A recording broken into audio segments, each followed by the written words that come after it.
Hello, everyone. I'm Jason Cohen, the author of An Introduction to the Art and Science of Chinese Tea Ceremony. Today, we're discussing Book 1, Chapter 6, Section 7, Evolution and You.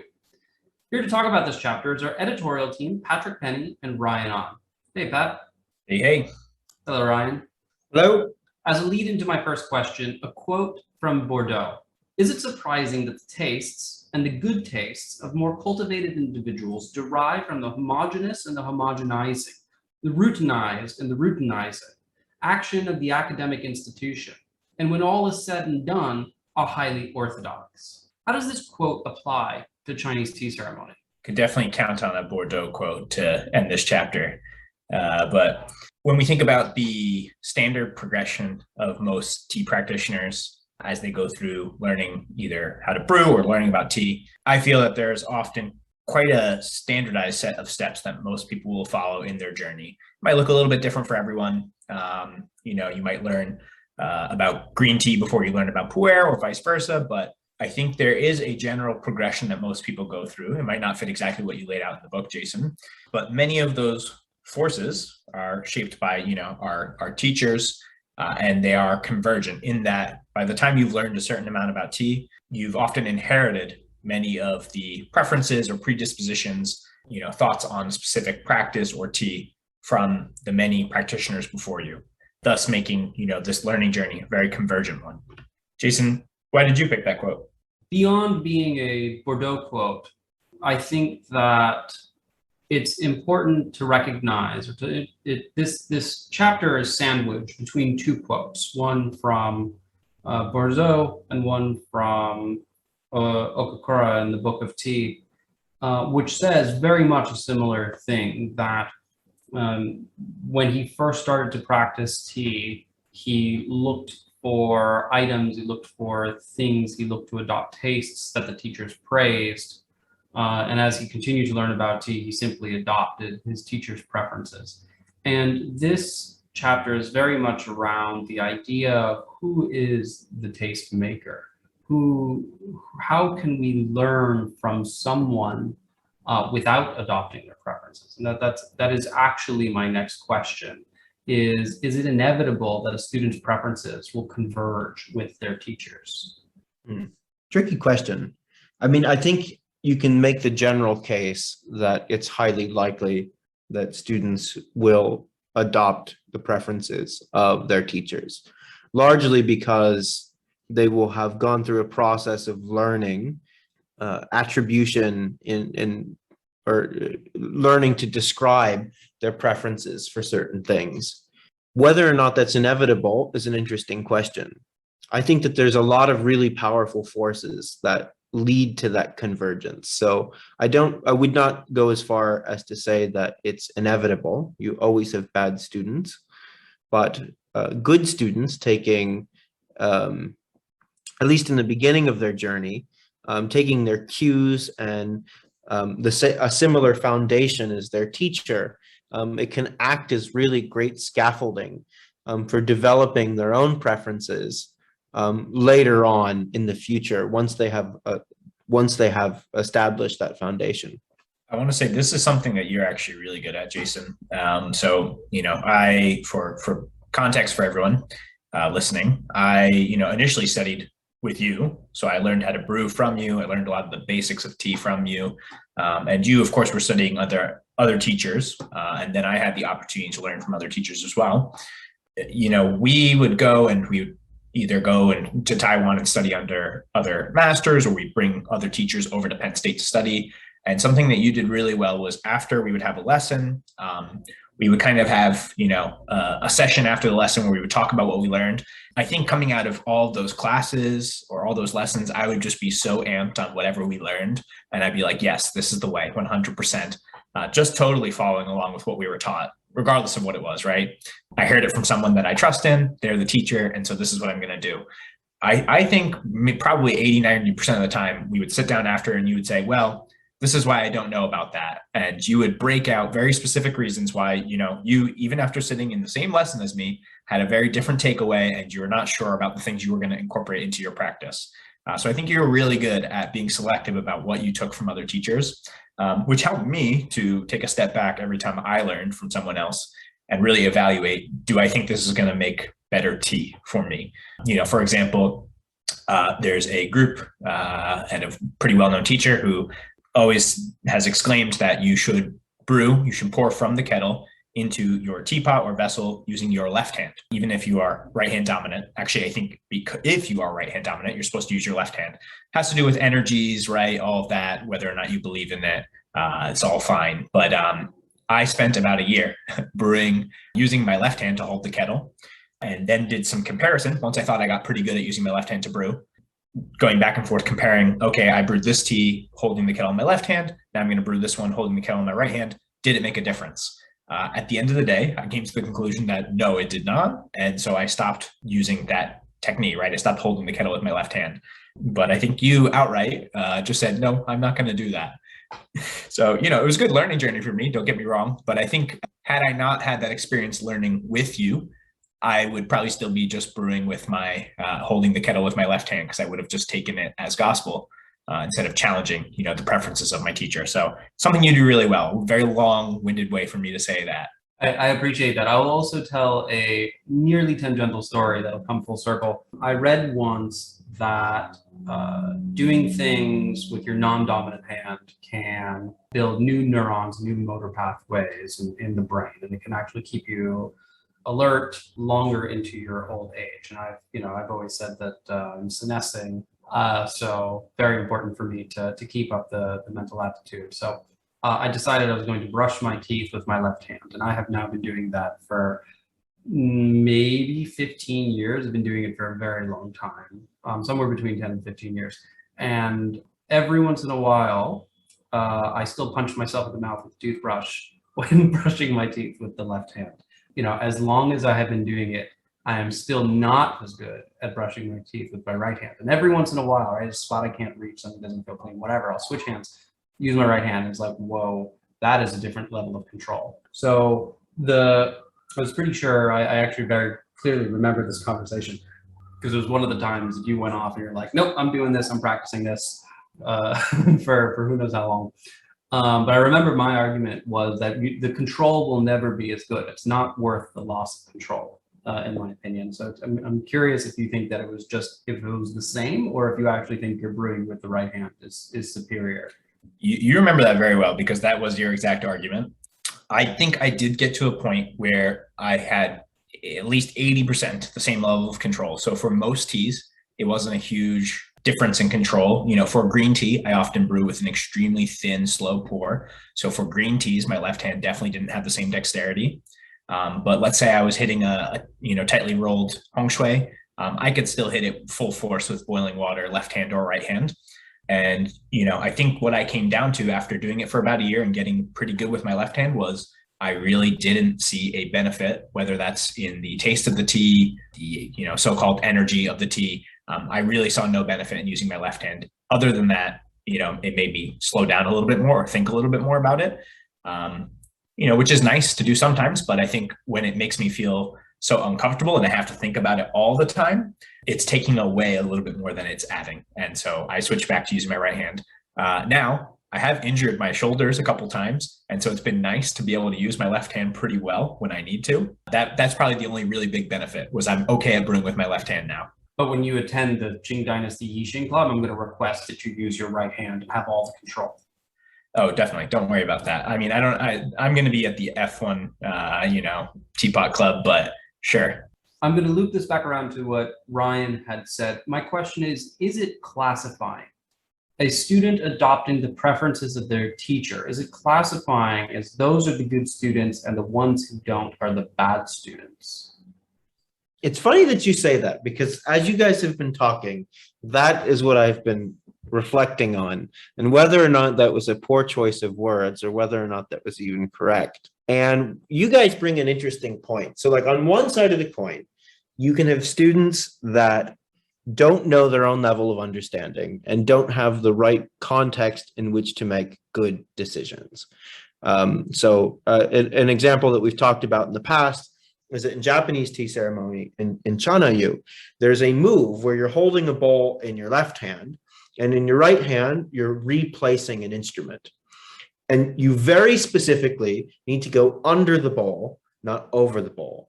And there is absolutely no reason why, when I was learning that, why you should go under the bowl and not over the bowl. And I was wearing a t-shirt. But if you're wearing a kimono and you have a very large flap on your arm, you have a totally different understanding of why that move exists. And it exists for a very important reason, because it's impossible in the set of circumstances in which you actually need to do that performance. So there's those things where, let's say it's a little bit less top down in Chinese tea ceremony, but there's similar examples where a student could decide that, a particular step or some common knowledge or wisdom is something that they don't want to do, and they're going to go ahead and do it anyway, or do their own thing anyway.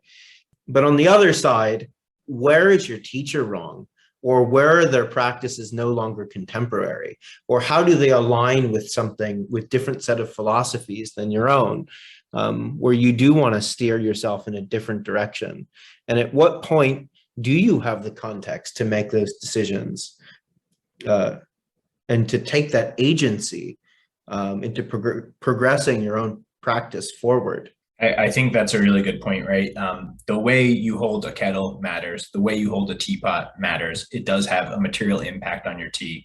And some of these things, if you don't study with the right, teacher, or if you don't find the right materials, it's going to take you a long time to learn some of those, correct ways of holding or other right technique that will materially improve your tea.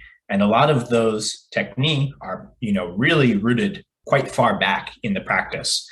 And so as a new, practitioner, you might think, well, I don't really understand why that is going to make my tea better. Let me just do this. And so there is something to say about understanding the wisdom that's being passed down, knowing your context, and then having the agency to choose from there what you think is going to add or subtract from your practice based on, your philosophy. So like very, I think, good example to go back to that left-handed kettle discussion is, that had come about when Jason and I were studying with Wuda, right, Aaron Fisher.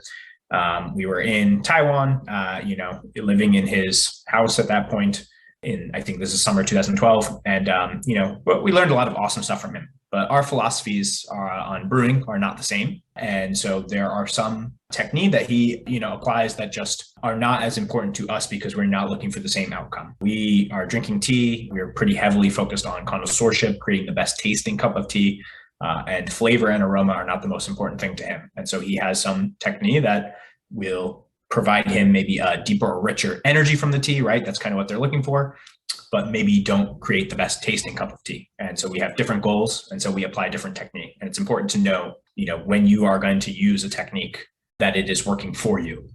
What is a teacher's responsibility to a student in teaching their own preferences? I think a large part of it is just building that scaffolding. Being able to describe why you like something is really hard. It's a skill that, everyone has to go through, but everyone has their own framework in which they make those evaluations. Right? So if it's for something like evaluating different roasts, there's a bunch of different visual indicators that you can look at. There's a bunch of different flavor indicators. There's brew to brew flavor indicators, where you can tell the quality of a roast if it's still around by the fifth, sixth brew, especially for really low and slow. So being able to articulate those different cues, those sensory cues or other cues that you get in determining what your own preferences are, all has to be based off of some framework. I think to add on to that, it's important that a teacher showcases a variety of good examples to their students, of the different levels, right, that a tea can achieve. So when talking about, as Ryan had mentioned, roast, right, there's a variety of different roasting techniques, and there's, pretty well accepted flavor profiles and outcomes that I would say the general high-level practitioners have agreed on that are good. And so to be shown these, to get an opportunity to experience them, to taste them, to bring that kind of framework into your mind and taste and understand it is very important. But I think it's equally important that the teacher doesn't tell you, this is what you must like. I'm showing you this, and this is all you are allowed to like. It's important that they teach it to you, they show you, you experience it. But from there, you can choose if it's your preference to like what they like, right? So I think a good teacher doesn't tell you, oh, this is my favorite kind of tea. It's important that they tell you this is a high roasted oolong, this is a high roasted Tieguanyin, and I think it's good because of X, Y, and Z, but not this is my favorite tea and you need to like it too. I think it's about the quality, the quantity, and variety of reference points, especially within the case of Chinese tea. You need to have lots of references. They need to be of varying qualities, and you need to have a variety of those reference points to build up that framework, especially because at least on the flavor side in Chinese tea, right, the provenance is really hard to verify. So one of the most important parts of connoisseurship are having those references of what is good and what is bad. And I remember early on in my practice, the first time I ever had a proper cliff tea, a proper yancha, that was brought to Penn State during one of the exhibitions. And I spent a really long time searching for that flavor after that, because it is so incredibly rare.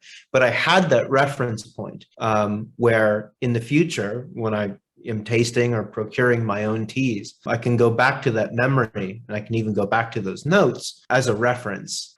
Yeah, Yangu Hua Xiang for that beef. Ryan, you have students at the Institute.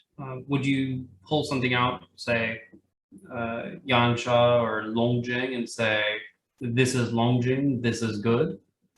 How did you navigate showing them a range of things where perhaps there isn't really a range in qualities, things that are singular examples which are held to be good within the praxis? In those cases, we wouldn't really break them out.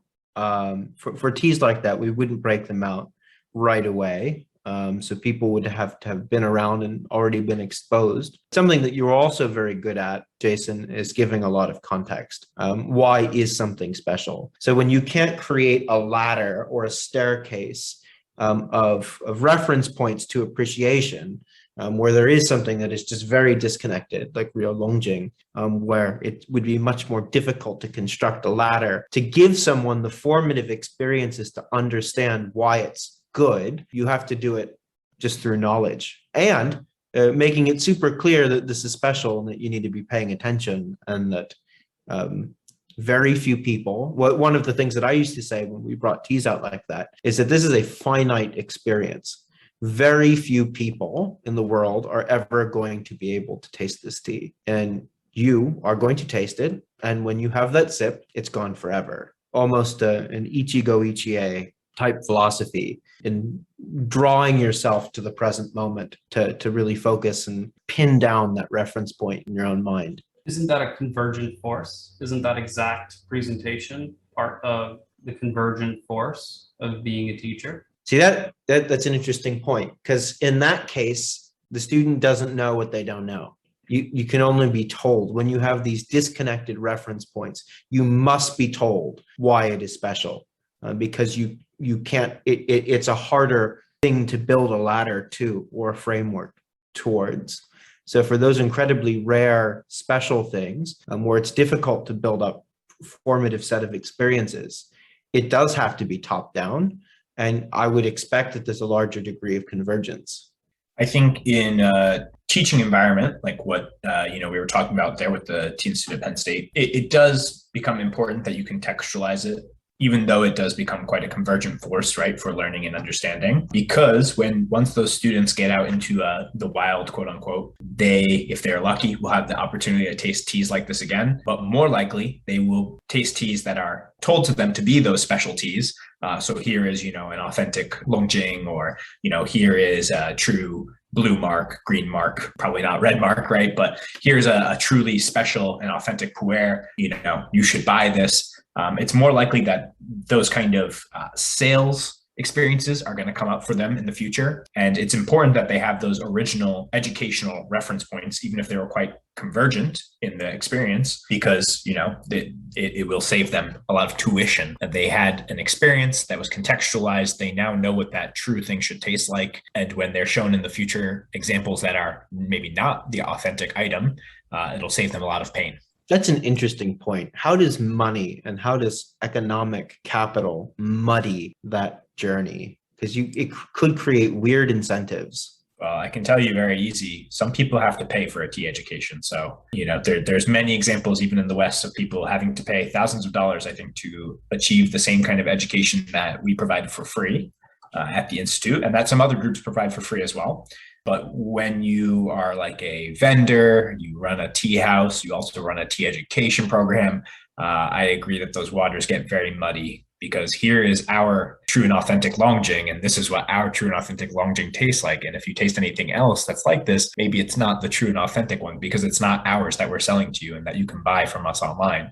So it gets quite muddied by capitalism, I think. Yeah. And how do you, and being able to sort that, especially as a new practitioner, because when you think at the very beginning of the funnel, when people just start to develop a passion for tea, right? You are just being fed claims left and right. And it is generally very top down. It's very presumptive in that, you have no framework in which to make any value assessment. And it needs to be told to you that, we carry some of the best matcha in the United States. That might be true, might not be true, but how do you know? Leads me to my next question. Is it a surprise that that individuals who learn of tea from merchants prefer the tea and wares of those very same merchants sell? No, it's not a surprise. Easy answer. I'm done. I concur. So I can contextualize it though. I mean, if you're absorbing information from one source, and that source also happens to sell tea, you've already bought into ethos of that vendor. You think they have a lot of credibility because you're learning literally from what they say. They are your teacher in some way. And so, of course, why wouldn't you trust the tea that they also sell? And, after you've trusted the tea they sell and you've bought a couple and you like it, well, you're going to buy some again until something else comes around that you think is more educational for you, has more credentials, et cetera. That we've said before on the podcast, right? The education that vendors provide is amazing. And we are, I think, all really grateful for it, because a lot of those resources just didn't exist when we started learning tea. But at the same time, you have to understand that it is a marketing, I don't want to use the word scheme. It's a marketing strategy for those vendors. And it's a great one because it definitely helps to sell their tea. A great one, which we respect most of the time. But, yes. A 1,000-year-old tree, Lao Banjang, going for $100 a cake. That was good. What was that? We could probably call that out. Who was that? Verdant Tea, right? I mean, it's more than just them, but there was that example that was really called out on, different forums. For students who are lucky enough to learn from multiple teachers, how can they navigate the disagreements between their teachers? I would say that a really strong understanding of their teacher's intention, what their philosophies are and what their goals are. Because once you understand that, you can pick and choose what's going to help you in your practice based on your philosophies and on your goals. It's about being more explicit about, good teachers being explicit about outcomes and approach. Yeah, I think when you start learning, you're not going to have your own path in mind, exactly what you want from tea, exactly why you're practicing, the outcome you want from each of your brewing sessions. You're not going to know those. So if you're lucky, study with a teacher for a little while. But after you've studied for a bit, you'll start to understand what draws you to tea, why you like tea, what you want to do in the tea world. And from there, you can form clear vision of why you're practicing and what you want your practice to be. At that point, if you have more than one teacher, I think you can do exactly what Ryan said, right? You understand your place in the tea world. Hopefully you understand theirs, and you can form your own, right, syncretic tradition out of the threads you're weaving from your teachers. How much of our preferences are developed from our own perception and not from the desire to hold those references that act as a distinction of cultural capital throughout our public aesthetic choices? I think this is a particularly tough one, Ryan. I'll give you some time to think about it while I word salad at Jason. But, I think a lot of our choices are really heavily shaped by the things that we know are perceived as being of high cultural capital or high value. Would I really like or put Hongyan on such a high pedestal if it just wasn't seen as this, pillar of this upper echelon of having reached a very high level in tea practice or tea culture? I don't know. I don't really think so. I've had a couple of examples. I've been able to taste a couple of examples with different teachers. It was an amazing tea. Is it what I truly love? I don't think so. I think it's probably just that I've been told and I've been cultured to believe that, that tea is special. And so having access to or tasting that tea is a special experience, and therefore I should covet it. I think a lot of our choices are shaped by that, whether or not we realize it. I think it's important to realize it and then to try and ground yourself in truly your own preferences and to act from yourself as the center of that circle. And so for me, the way I kind of do that is I try with, my small platform that I do a bad job of, which is Instagram. I try not to put too much of my own kind of what I believe to be the best, the here and now, the best vendors, et cetera. I don't really use Instagram in that way. I try and just showcase some pictures of things that I like about tea, or things that I've enjoyed in my tea experiences. Without trying to, market too much about any individual product or market myself either. I think I did actually start early on in my journey heavily marketing myself via these items of high cultural capital, as you had talked about, Jason. I don't think I've totally removed myself from it. I think it'd be really egotistical to say that I have, but I think it's something I've been conscious about, but definitely have been shaped by, the perception of knowing or having tried these high cultural capital items. Ryan, what's your take on it? It's a difficult question because it really gets at the heart of, desire. And, on one extreme, you can say that, you develop your own preferences and it leads to a perfectly rational reason why, you would want to acquire certain high cultural capital items. On the other, tea is inherently social, and it's going to be shared with other people. So desiring what other people desire is a really powerful force, not just in tea, but in everything. And it's also validating. It kind of short circuits the complexities of having preferences. If our preferences do converge and you have similar preferences, then desiring what others desire is a really highly efficient way at arriving at acquisitions and growing your collection or your practice much faster, as with the extra benefit of building your own cultural capital. I think the human piece in there is really something, Ryan, because I think, you're smart and you like this wear. So I buy this wear because I also want to be seen as smart. There's this nice little dopamine circle of validation, I think, that's really hidden in here. And it's definitely not just tea, right? As you were saying. I think we see in all things in life. I think the last podcast we had discussed brands, right? Brands play a very huge part in this as well. You went out and bought a Ferrari. It must mean something about you. And if I want to be seen the same way, I can just buy a Ferrari, right? So there's definitely something very human about it. It's also, when at the very surface level, it almost sounds vain, but it really isn't, because it's convergent preferences. So it's building up cultural capital, but it's also, it short circuits needing to develop your own preferences, which would be way too hard. The universe is way too big for that. Even in the universe of tea, developing your own preferences for every unique tea or every unique piece of teaware would be nearly impossible. Well, let's not converge upon each other's opinions. How do we do the opposite of being convergent in tea? So I think we've talked a lot today about, how, teaching is a convergent force. Our preferences are convergent. We know what each other likes and we like each other. So we pick the same things each other likes. How do we do the opposite? I'm going to ask a question about that in just a moment. But before I do, I need to know, Ryan, what is your most Instagrammed piece of teaware? Probably the Gaiwan I travel with. Are you proud of that piece of teaware? No.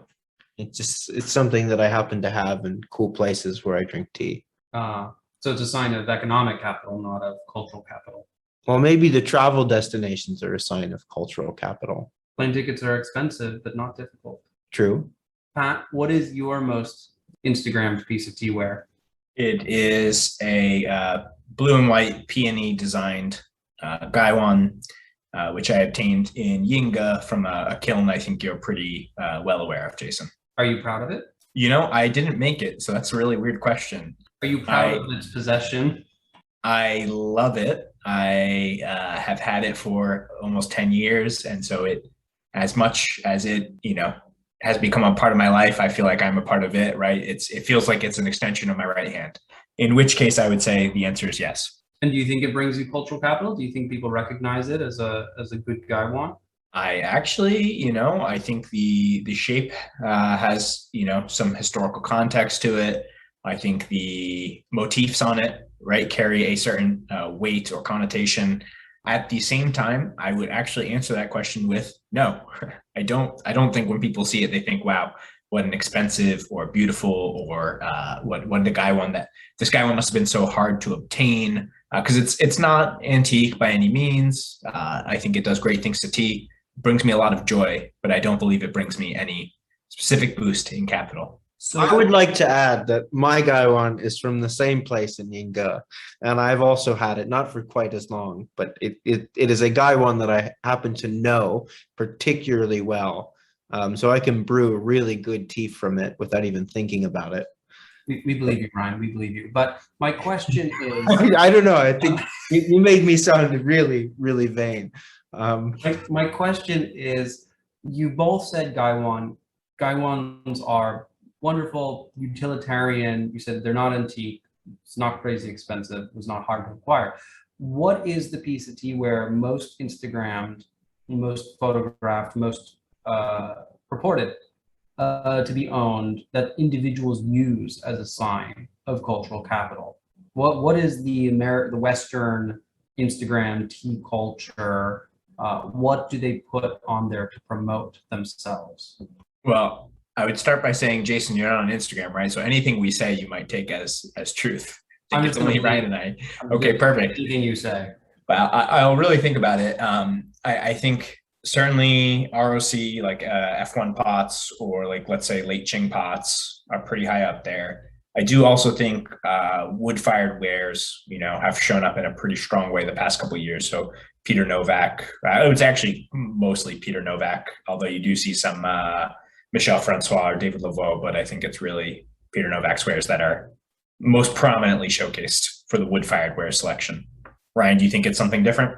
No, I would agree. Maybe also some antique porcelain as well. But predominantly F1 Yixings. And does this or does this not play into my argument that F1 is a brand? I still think Ryan has to write a post about it, but I just, the same way that I don't think of my Gaiwan, which comes from a very specific kiln, in the same way that I don't think about that as a brand, and I think it has a lot more right to be a brand than F1.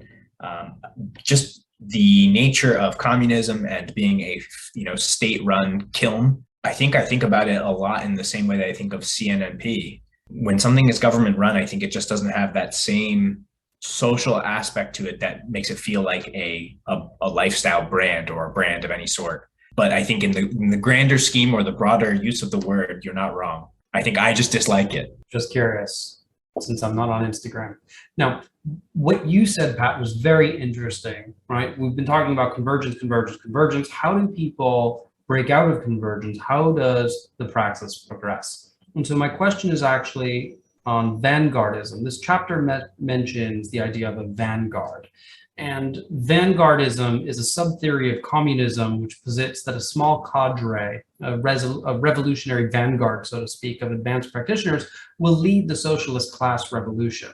So what does vanguardism have to do with the progression of Chinese tea ceremony? The one who asks must be the one who answers. I don't think that's how it goes. I asked the question. Ryan, you look like you really have an answer, but I will say, as I make my cheers squeak a lot, vanguardism in the world of Chinese tea ceremony, I think when I try and imagine it in my mind, it can show up in a lot of different ways. It can be very avant-garde, people practicing a tea practice that to me looks very unfamiliar, that uses wares in ways that are unfamiliar to me. Within the same token, it could look very traditional. It could be people practicing a very specific technique within Gong Fu Cha, right? So it could be like a regional practice, like Chaozhou Gong Fu Cha, being done with extremely, authentic, time appropriate piece or period appropriate wares. So a practice that has very high cultural cachet. So I think it could look very different, but I think the thing that really would have to be the same for any group that's practicing on what they believe to be the vanguard of Chinese tea ceremony would have to be the philosophy. So they would have to be trying to push forward a new idea or discover new things about Chinese tea ceremony that have yet to be uncovered by our current practicing Milieu or any previous practitioners, dating back to, let's say, the time of Liu Yu's practice. So I think we've got some interesting groups like you can kind of find online, where there's people who are trying to revive, let's say, Song Dynasty tea ceremony. They're trying to find potters who will make similar wares using similar glazes, to make their bowls. They're trying to, make their own whisks using techniques from texts they found online, or, very old texts that they found, which discuss, the different ways that craftsmen made the objects that were used for that tea ceremony. And they're trying to, following along with the spirit of Gongfu Cha, trying to revive kind of those practices but bring them to their next kind of natural step that is not loose tea. So what if Song Dynasty whisk tea continued? And I think you could say that might just be Japanese tea ceremony, but you have groups that are doing interesting things in a historical revivalist type of way. To kind of just conclude my long tirade here, I think it comes down to the philosophy of that group, that vanguard. They must very intentionally be trying to change something or push some kind of philosophy within the space of Chinese tea ceremony. The world isn't static. Our knowledge of the past also isn't static. So the successful members of the vanguard are the ones that are best, that have most successfully responded to changes, dynamic changes, both in terms of our knowledge of the past and changes that are happening in the present. I think that that's very interesting, but I don't think either of you answered the question. The theory of vanguardism holds that a small cadre of elite advanced practitioners of something, in the case of Leninism, of Lenin's belief in the theory of communism.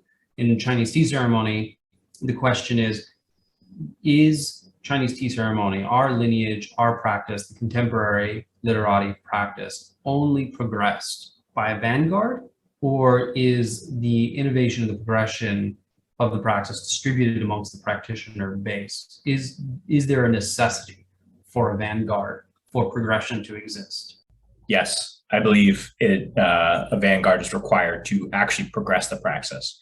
I think the broad group of practitioners across all levels may widen the scope of the practice, but I think without a vanguard with a philosophy that is very particular, that is trying to move forward the practice specifically, without their existence, I don't think the practice will actually progress. It will just broaden in scope. Together in arms, vanguard. All Ryan. For one for all. Ryan, who is the vanguard of Chinese tea ceremony? So happy you said Ryan. Don't be so modest. We can see you pointing at yourself on the camera. Yeah, Ryan, we all agree. You don't have to just keep pointing at yourself on mute. I'm pretty sure Jason was talking about you, Pat. How could he be talking about me? My hands are busy. I'm petting my cat. You can only really identify the vanguard until they're successful or have seen some traction. So do you ever truly know at the moment who the vanguard is in the contemporary realm? Because even if you think about it in terms of like art, who are the leaders, right? Like, was it so obvious even in a lot of their lifetimes, the impact that their work and their focus or refocus had to a much broader practitioner base? So I don't know if it's even possible to determine who are the contemporary vanguard, because you won't know until after they've become successful, until they're something closer to the mainstream. Right. Do you think Liu Yu was lauded in his time as a genius of tea? I mean, we know that maybe the higher level of practitioners might have thought that what he was doing was interesting, and some may have taken his practice and run with it. But I don't think it was until probably half a century after he had passed that, what he had written was thought to be the gospel on tea. Partially true. There was certainly mixed opinions, but tea merchants were really into him and poured tea over little figurines of him in effigy quite soon after his death. So that's after his death. After his death. I think Ryan's point is well taken, that how do you know who's the vanguard and identifying that vanguard? I believe my penultimate follow-up question is, if we believe that a vanguard is necessary, and we believe that teachers are a convergent force, what does it take to break out of that convergence? How can someone become the vanguard? Whether or not they will be recognize the vanguard in retrospect, how can they progress the praxis? I'd say it's in response to a changing world, right? Either more knowledge of the past, as Pat was saying, more and more knowledge is becoming more and more accessible from the past. And, technologies and various innovations and other things are changing every day. So it's those who know how to most properly and successfully respond to it. And there's another interesting question that stems from this as well. For any growing practice, is it inevitable that there will be a vanguard?